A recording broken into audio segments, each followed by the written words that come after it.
Well, we're going to begin this hour with some breaking news, and the Israeli military says it's opened fire on two groups of militants that it says crossed the withdrawal line in Gaza this morning. Let's go straight to the region, bring in Sally Lockwood, who is joining us from Jerusalem. Sally, bring us up to date with what we know is being reported to have happened just now.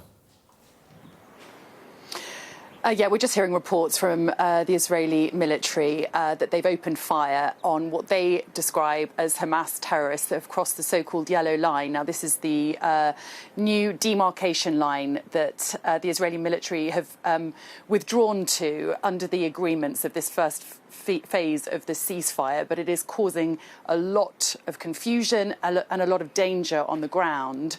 And certainly there have been a number of accusations that there have been incursions and violations of that yellow line since the ceasefire began, and it is resulting in fighting, which we saw really escalate yesterday when there was an exchange of fire in the south of Gaza around Rafah between Israeli forces and Hamas fighters. Now, Israeli forces said that they responded because they were fired upon, and we understood later that 2 Israeli soldiers were killed in that exchange of fire. But it certainly reignited fighting and Israeli airstrikes across the Gaza Strip yesterday, resulting in at least 36 deaths of Palestinians, including children.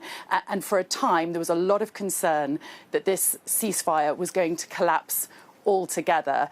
Israel announced that they were cutting aid going into Gaza in response to what happened yesterday. Hamas were seeking to distance themselves from this military action in the south of Gaza, saying that they hadn't had contact with Hamas fighters in the south since March, and they said that they remained committed to the ceasefire deal. Now, as things stand this morning, both sides say the ceasefire is still on, but certainly it feels one strike, one shot away from collapsing altogether. And I think something that is very interesting indeed is the noises that we're hearing coming out of the United States.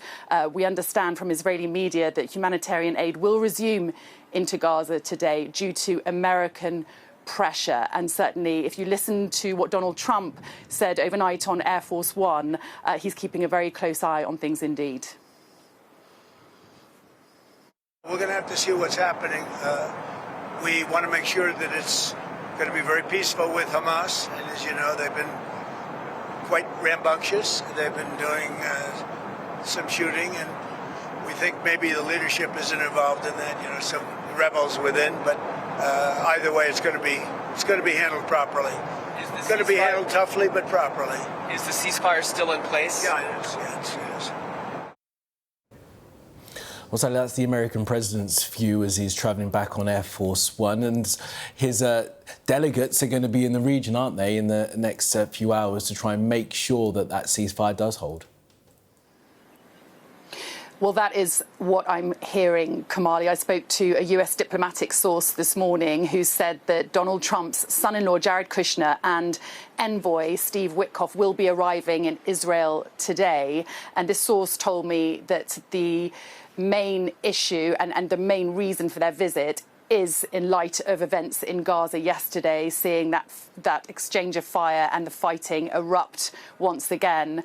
And the source said to me that the message to both sides essentially will be, get your beep together. The ceasefire just took hold. Let's get towards the next phase. Otherwise, it's going to fizzle. I've also been told that the US Vice President J.D. Vance is expected to also visit tomorrow. Now, his visit has been rumoured for a number of days, and it was intended to be discussing the next phase of the ceasefire deal, which remains extremely unclear regarding the disarmament of Hamas and who is going to govern Gaza in this next phase. I've spoken with UN officials who are involved in the talks about what's going to happen, and they say they still have no idea how this is all going to work.